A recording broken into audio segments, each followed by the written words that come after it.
C'est ici, sur le haut plateau de Chinhae, dans le massif de l'Himalaya, que naît le Mékong. Pour les Tibétains de cette région austère, ces montagnes sont sacrées.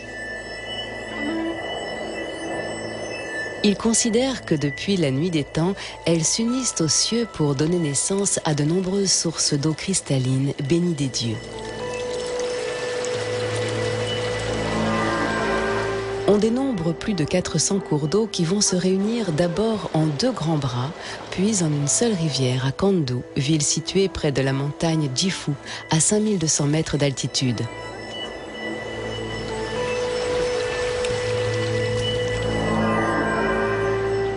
D'innombrables temples sont installés sur ces rives. Ces sentinelles spirituelles évoquent ouvertement le bouddhisme, qui est omniprésent ici. Il faut savoir que le Mékong est sacré. Les cérémonies aquatiques en sont les plus fervents témoignages.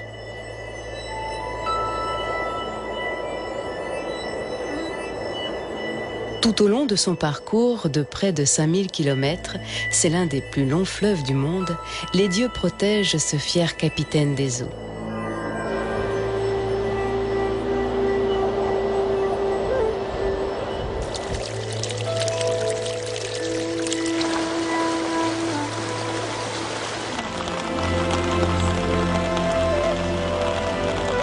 Les moines savent que les eaux du fleuve sont une offrande quotidienne et nourricière des dieux aux hommes.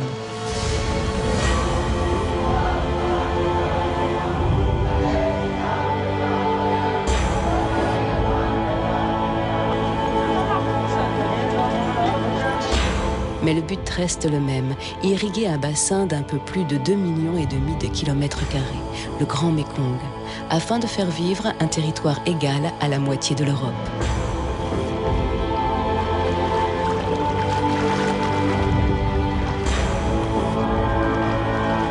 Les dragons, symboles de la force divine, et les fleurs, signes de la beauté de la création, se donnent rendez-vous à l'occasion de nombreuses festivités.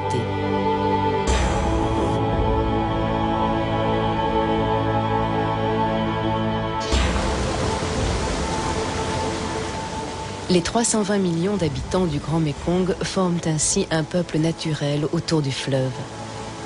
Celui-ci va offrir son parcours en ossature à 6 pays riverains. Chine, Birmanie, Thaïlande, Laos, Cambodge et Vietnam ont tous le fleuve comme trait d'union. Il va même jusqu'à épouser un nom différent selon les pays qu'il traverse.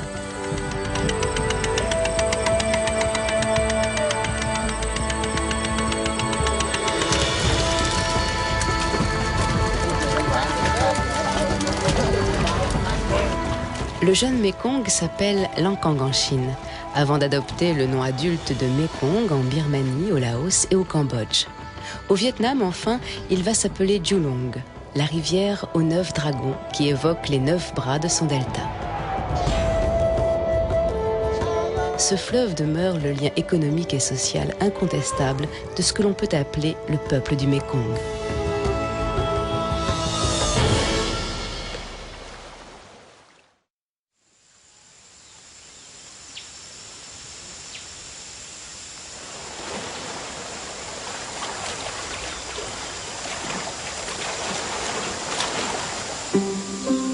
On se retrouve au cœur de la forêt tropicale du Laos. Le Mékong assure une irrigation permanente, ce qui permet à certaines ethnies de vivre encore selon des rites ancestraux au sein de communautés villageoises isolées du reste du monde. Tout en vénérant la forêt et les arbres, nombreux sont les membres de ces populations à vivre encore de la cueillette, de la pêche et de la chasse, comme si pour eux le XXIe siècle était encore loin. Ce matin, Kamsom, le chef du village, part à la chasse.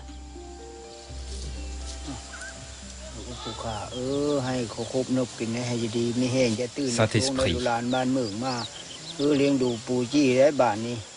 je vais chercher de quoi manger dans la forêt. Ne te sens pas dérangé.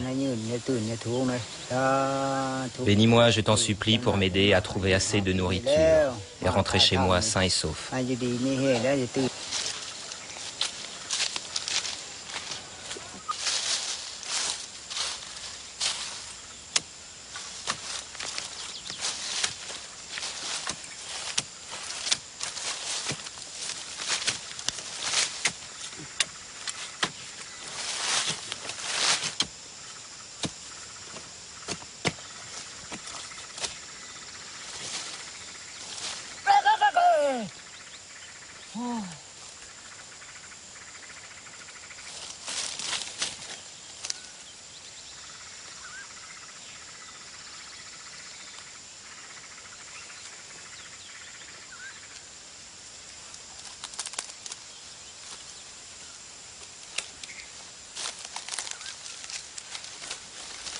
Sa proie ce matin est le crabe des forêts. Sa capture demande beaucoup de doigté.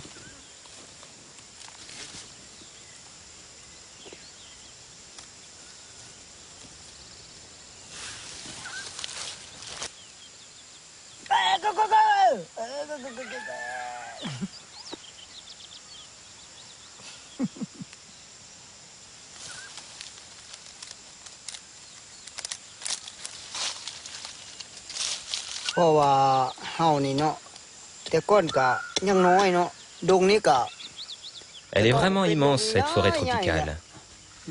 Oui, vraiment immense. Ça prend des jours et des jours pour en sortir. Attraper des crabes, c'est facile. Et à part eux, il y a plein d'autres choses à manger ici. Oui, il y a vraiment plein de choses à manger. Sans aucune notion d'agriculture, Kamson a malgré tout toujours réussi à bien s'entendre avec la forêt. Elle lui apporte nourriture et protection en échange d'un respect et d'une vénération sans égale. Dans quelques heures, sa femme va préparer le repas quotidien selon les méthodes transmises par sa mère, pendant que lui s'occupera du feu, comme le faisaient ses ancêtres.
Un peu plus au nord, en bordure de la forêt tropicale, mais cette fois-ci en Chine, nous rencontrons Bo Guangjiao, qui lui aussi vit de la forêt.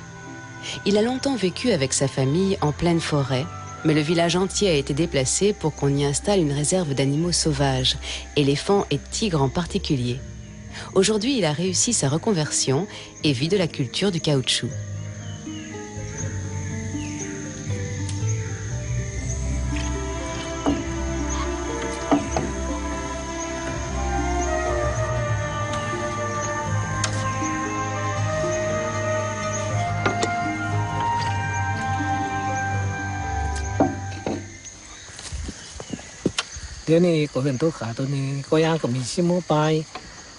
Nous avons 2 arts de champ de caoutchouc qui nous rapportent entre 30 et 40 000 yuan par an. Le village en a environ 200. Chaque ménage a un téléviseur couleur, un réfrigérateur, une moto et un tracteur. Notre vie est bien meilleure.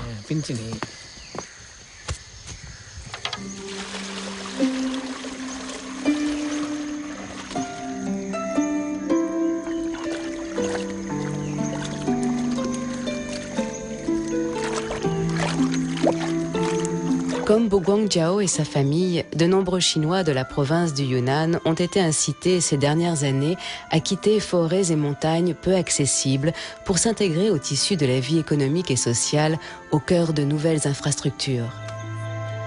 Il n'empêche, lui et sa famille savent encore identifier et cueillir les fruits sauvages en abondance dans la forêt.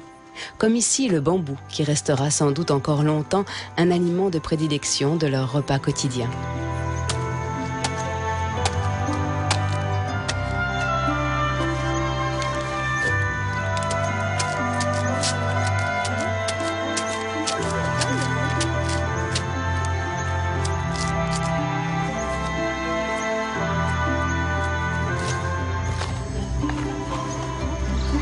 Mais pour l'heure, des préoccupations plus terre-à-terre lui occupent l'esprit.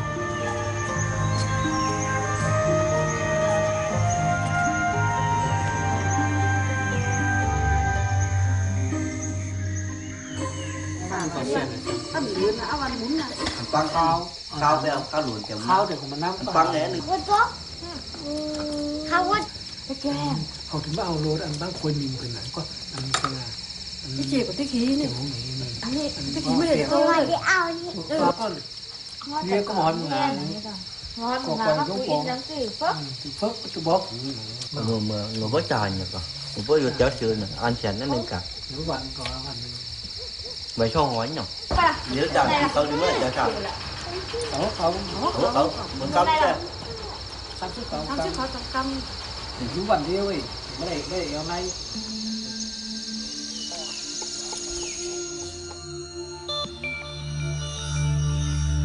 Au début de la partie méridionale du Mékong, nous sommes encore dans le Yunnan en Chine, mais très vite en Birmanie, au Laos, au Cambodge, puis en Thaïlande, s'étend une forêt tropicale aux dimensions exceptionnelles. La végétation est si dense que le fleuve ne se remarque que quand son lit s'étale en largeur et pour faire naître une vraie clairière aquatique.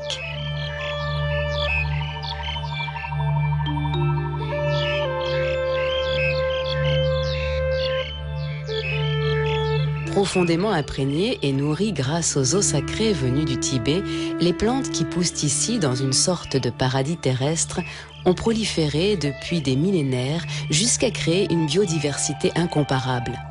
C'est ici par exemple qu'est né l'arbre à thé, Camellia sinensis, mais aussi le caoutchouc, Ficus elastica, qui produit le latex. Ce dernier est un grand arbre du genre figuier à croissance rapide, pouvant atteindre ici jusqu'à 40 mètres de haut.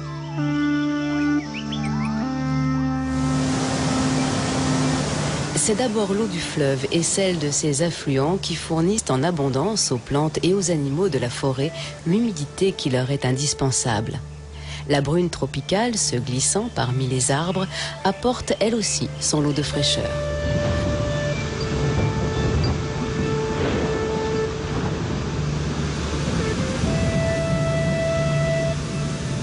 Enfin, quand arrive la saison des pluies, réveillées par de légers éclairs ponctués de tonnerres assourdissants, les eaux du ciel viennent opportunément renforcer l'humidité.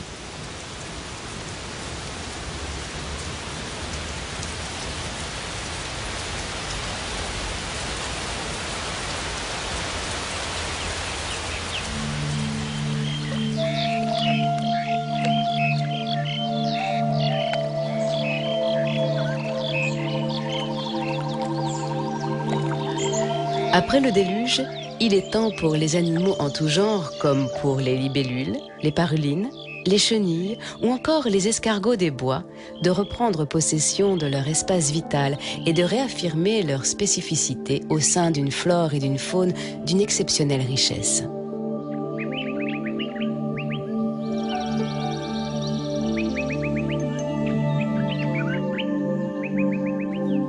Mais chacun doit lutter en permanence pour sa survie. Ce serpent venimeux, appelé fer de lance asiatique, en sait quelque chose.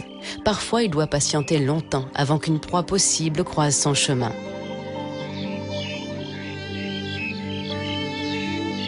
Cette plante carnivore, népante, nous rappelle que cet univers, aussi beau qu'il soit, est en réalité impitoyable.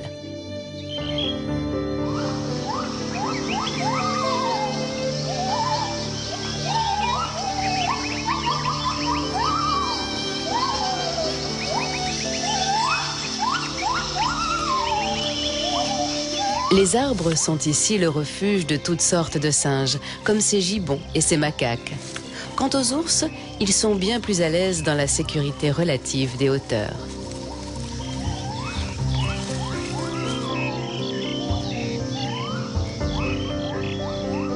Cette paire de Calaobicornes apprécie particulièrement insectes et petits vertébrés, tandis que les éléphants herbivores se gavent de tendres feuillages.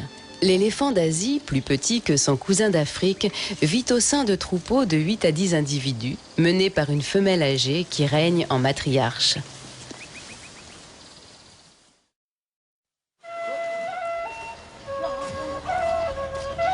C'est en Thaïlande, en bordure de la forêt, que nous rencontrons Long Miu, grand maître dans l'art de dresser les éléphants. Dans cette partie du monde, ces grands mammifères sont le plus souvent des animaux domestiques. Ils servent à leur maître de monture ou d'animal de trait dans de nombreuses tâches quotidiennes.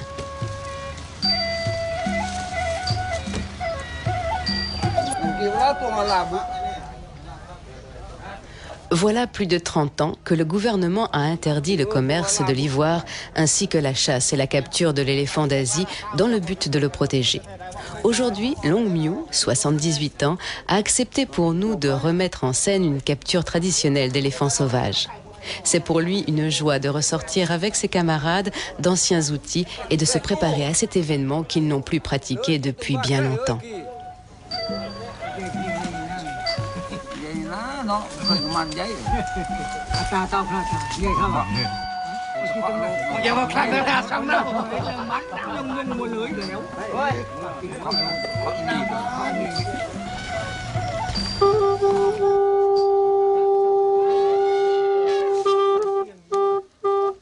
C'est le départ. Parés de leurs ustensiles d'un autre âge et excités comme des gamins, ces septuagénaires se mettent en route pour une nouvelle aventure qui va les rajeunir d'un quart de siècle.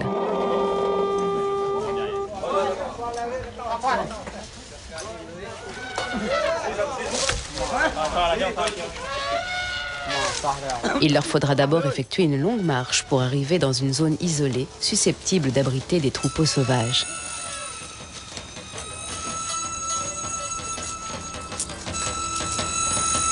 La population d'éléphants sauvages d'Asie est estimée aujourd'hui entre 30 et 50 000 individus. À la fin du siècle dernier, le commerce florissant de l'ivoire avait entraîné une chasse intensive, réduisant considérablement les effectifs. Le cri d'alarme de nombreux biologistes et autres scientifiques du monde entier a fait naître et imposer l'idée qu'il faut protéger sans tarder cette espèce menacée.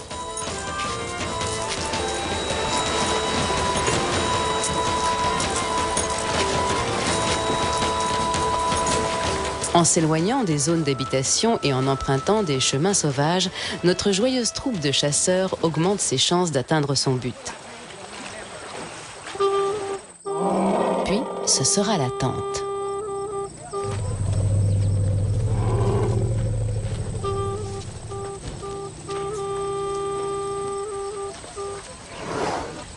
C'est un jour de chance. À peine arrivé, l'un d'eux aperçoit devant lui un troupeau sauvage.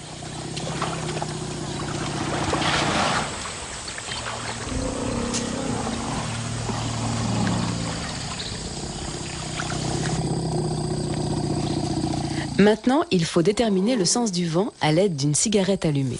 Cela permet de savoir de quel côté on peut aborder le troupeau sans qu'il puisse détecter toute présence humaine. Il ne restera plus qu'à prendre position et attendre le moment le plus propice pour lancer l'assaut.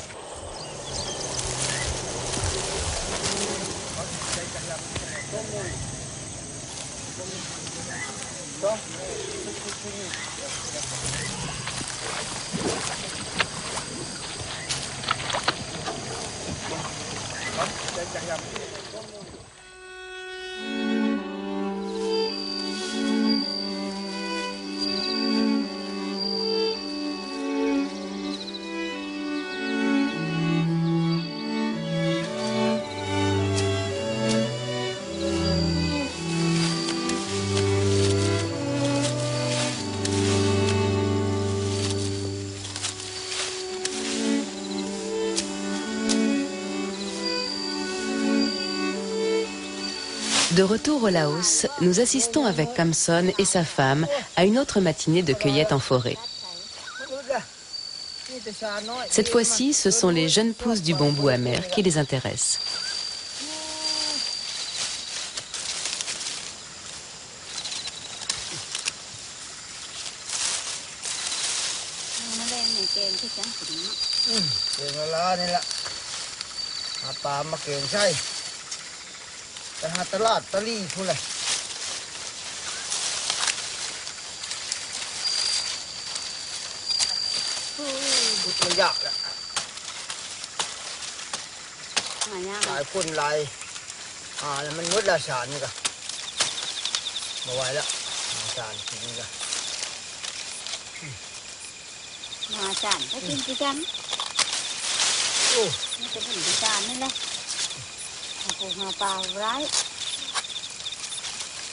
Remarque restée sans réplique.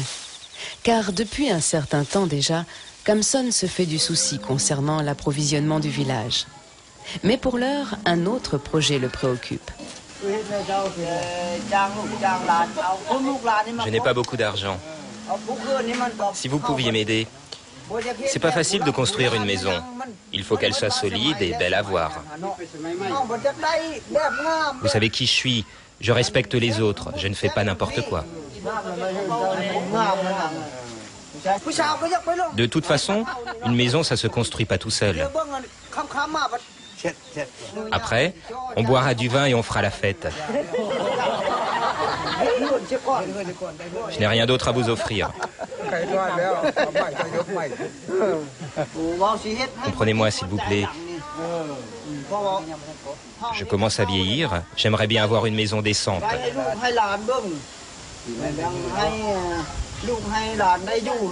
Je la laisserai à mes enfants après ma mort. Ils seront fiers de la construction. Et ce sera un exemple pour les jeunes du village.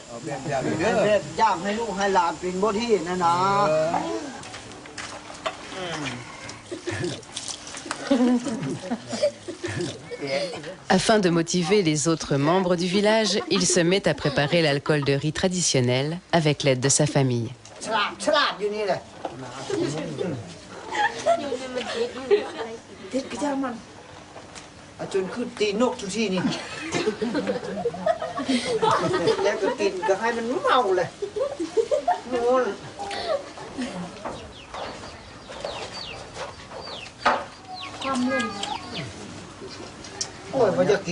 Préparé à base de riz, cet alcool s'appelle ici lao lao. C'est la fermentation qui lui donne une teneur en alcool qui peut atteindre 17 degrés. Il est réputé pour monter à la tête de celui qui n'a pas l'habitude d'en boire.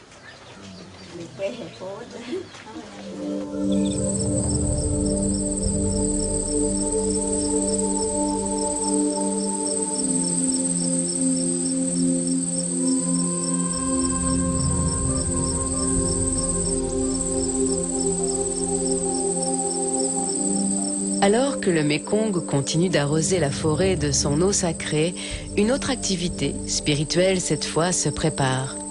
Avant de couper les arbres pour la construction de la nouvelle maison de Kamson, tout le village doit se réunir pour une offrande sacrificielle à la forêt. Il faut apaiser les esprits des arbres et gagner leur connivence pour que le bois se prête parfaitement à la structure du futur édifice.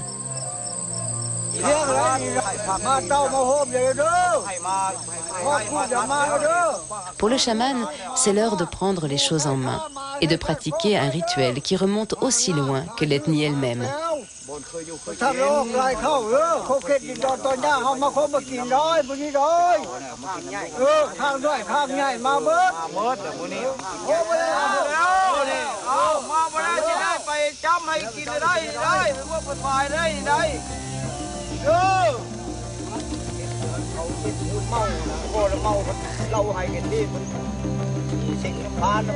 Quand on prend à la forêt, il faut en retour lui donner. Cette philosophie de l'échange est chez ces ethnies au cœur de leurs croyances. Pour que les dieux des arbres en tiennent compte, une telle pratique doit être ritualisée dans ses moindres détails. Les incantations du chaman reprennent des mots et des gestes utilisés par les ancêtres. Les offrandes sont en place, tous les villageois s'apprêtent à communier avec les esprits.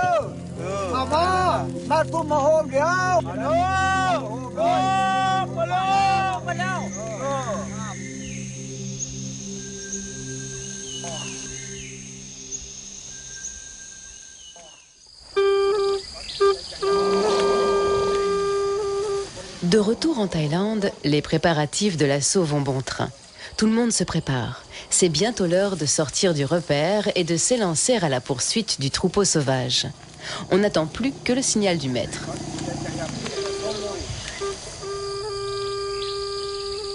Tout à coup, c'est l'assaut.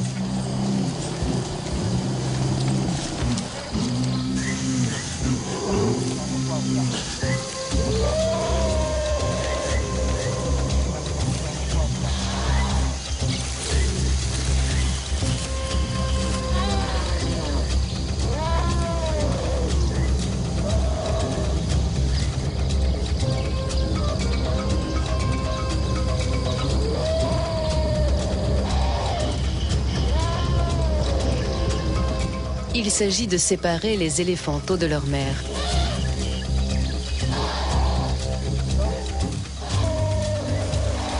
Car les chasseurs ne seront pas en mesure, avec leur vieux matériel, de capturer les adultes. Ces derniers seraient capables de déchirer les cordes et de prendre le large sans aucune difficulté. Une fois séparés de leurs parents, bébés et jeunes pachydermes deviennent des proies relativement faciles. Sauf mauvaise surprise, leur capture par le truchement d'une sorte de lasso n'est qu'une question de temps.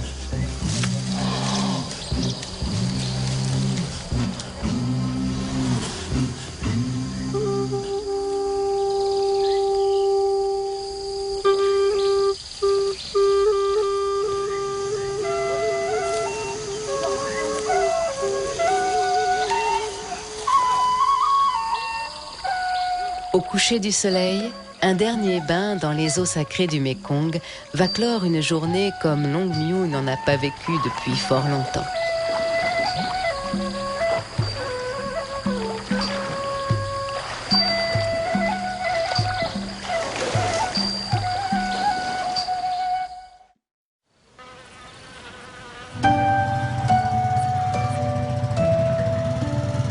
De retour en Chine, Bo Guangjiao et ses compagnons s'apprêtent à sortir au milieu de la nuit car la production du latex est plus importante quand la saignée s'effectue aux heures fraîches.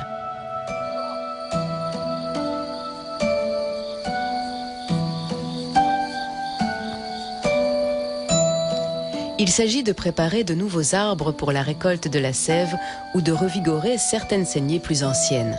Cela consiste à procéder à des incisions en spirale dans l'écorce des troncs, de manière à ce que le latex, issu des canaux laticifères, puisse s'écouler dans des godets placés en dessous. La culture de l'EVA, bien qu'originaire d'Amérique du Sud, s'est fortement développée dans le sud-est asiatique, au point qu'aujourd'hui l'écrasante majorité de la production mondiale provient de cette région. Seul le nom nous rappelle son origine. Caoutchouc vient des mots indiens cao, bois, et chu, pleur, ce qui veut dire le bois qui pleure. Le lendemain, le moment est venu pour la petite coopérative du village de charger les grandes plaques de caoutchouc sur le camion de l'usine, là où s'effectuera la phase de transformation.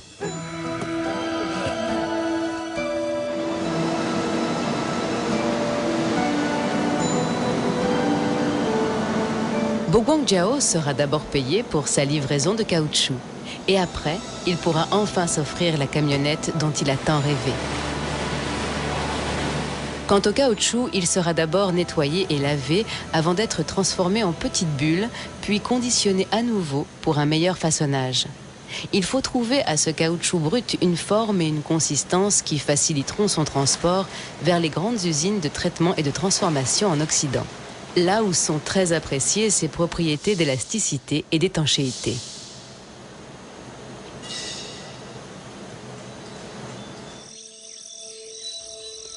Pour l'EVA, les conditions végétatives de la forêt tropicale sont idéales.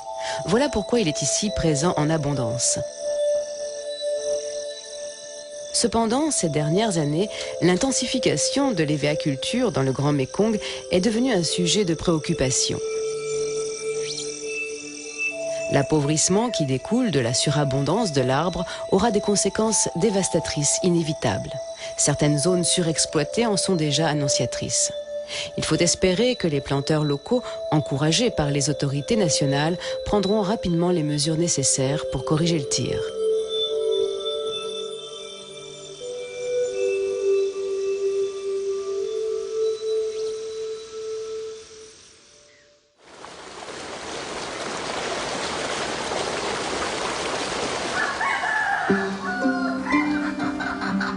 Une semaine plus tard, dans son village au bord du Mekong, pour Bo Guangjiao, c'est le grand jour. L'arrivée de sa petite camionnette.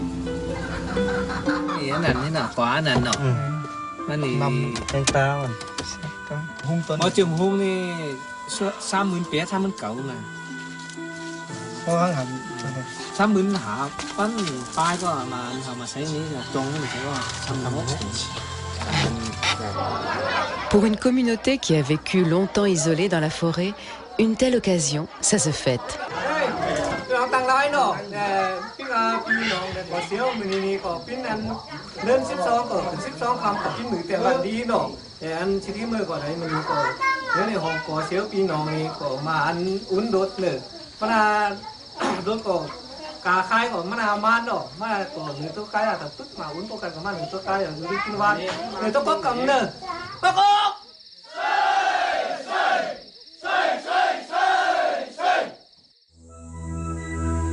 C'est au cœur du Xishuangbanna, dans le sud de la Chine, là où le Mekong est bordé par la forêt vierge la plus dense et la plus belle, que les autorités ont installé une réserve impressionnante afin de préserver des espèces végétales et animales en voie de disparition.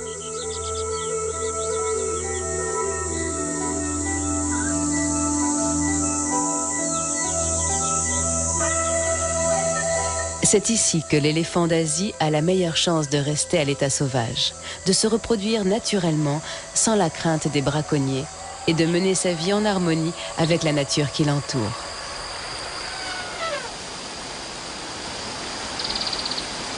La menace humaine éloignée, l'éléphant peut vivre selon ses propres codes et assurer la survie du groupe. Quand la matriarche doyenne, respectée de tous, porte un petit, la gestation est de 22 mois. À la naissance, l'éléphanteau peut peser jusqu'à 100 kg et mesurer près d'1 mètre. Il ne sera sevré qu'au bout de 5 ans.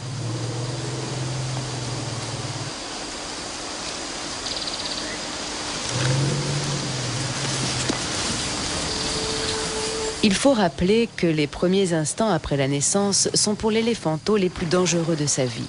Sorti tout juste du ventre de sa mère, il est extrêmement vulnérable. C'est rare, mais certains ne parviennent pas à survivre.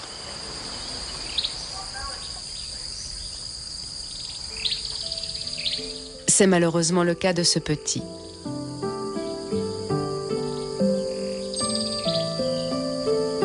Pendant 2 jours, la mère va rester aux côtés de son bébé. Elle sait qu'il y a peu d'espoir. Mais va tout tenter pour ranimer ce petit corps inerte étalé à ses pieds.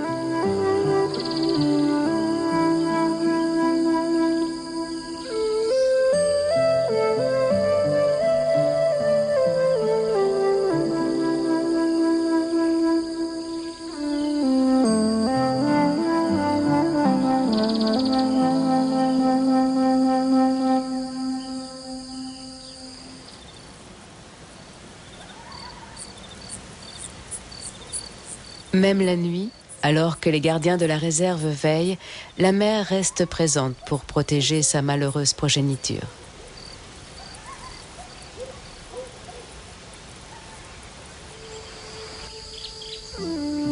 Elle finira par l'abandonner à cause de son sens du devoir envers le reste du troupeau. Ce triste moment ne doit pas nous faire oublier que cette mort reste l'exception dans cette réserve. Ici, c'est un sanctuaire où les éléphants trouvent toutes les conditions nécessaires pour une survie harmonieuse.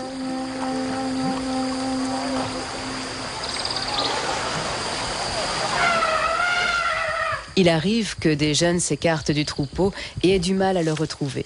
C'est alors que leur barrissement s'avère utile, un signal d'alarme qui, pour l'occasion, peut servir de signal de ralliement.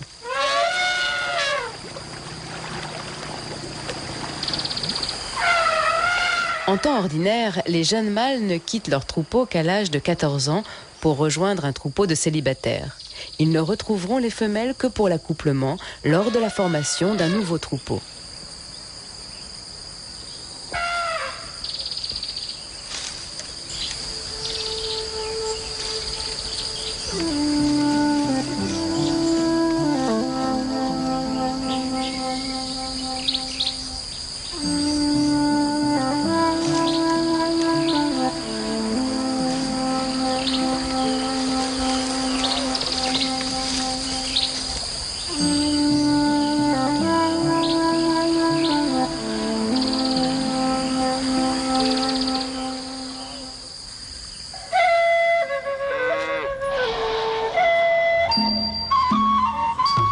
En Thaïlande, nous retrouvons Longwy qui s'adonne ce matin à la domestication des éléphants comme il l'a toujours fait depuis 30 ans. Certains spécialistes affirment que l'éléphant d'Asie est domestiqué depuis près de 5000 ans. Cet ami, proche de l'homme, l'a aidé à bâtir palais, édifices et temples sacrés dans tout le sud-est asiatique, comme le site d'Angkor.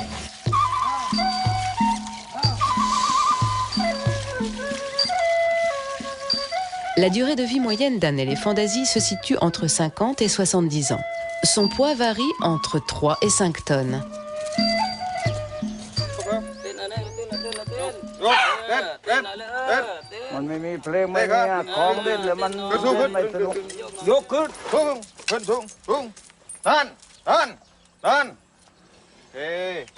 Pour Longwy, ces imposants mammifères sont le centre de sa vie et c'est avec une grande dévotion qu'il aime leur enseigner, encore aujourd'hui, les gestes les plus élémentaires de leur vie parmi les hommes.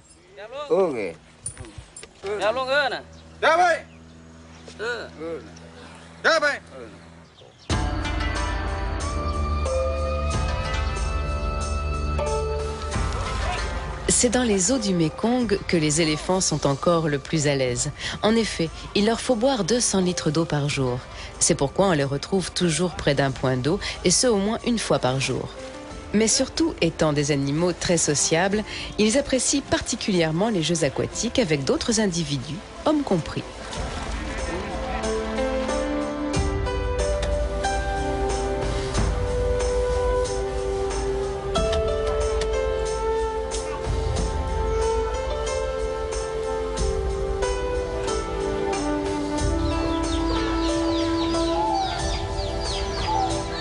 Pour Kamson et sa femme, c'est bientôt l'inauguration de leur nouvelle maison.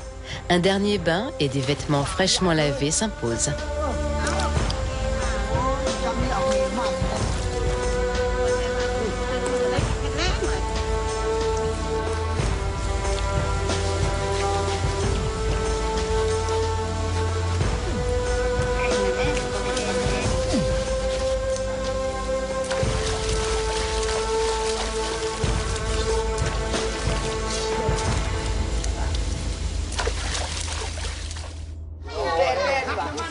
Les villageois attendent avec impatience le début de la cérémonie.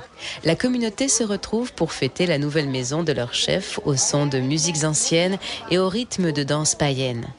La carafe contenant le lao lao est bien sûr un élément central de la fête.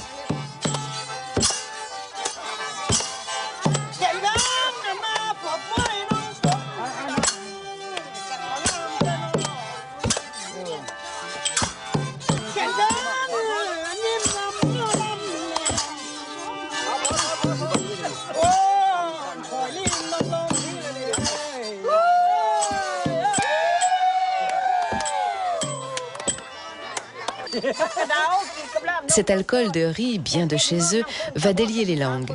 Mais il est à craindre que nombre d'échanges ne seront pas forcément compris par tout le monde.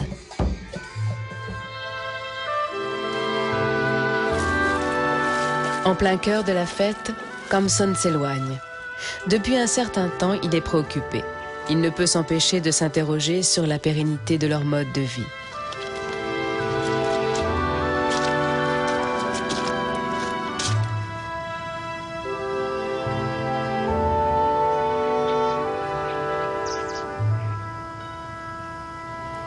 Pour combien de temps encore leur monde sera-t-il préservé des mutations des temps modernes qui se rapprochent à grands pas ?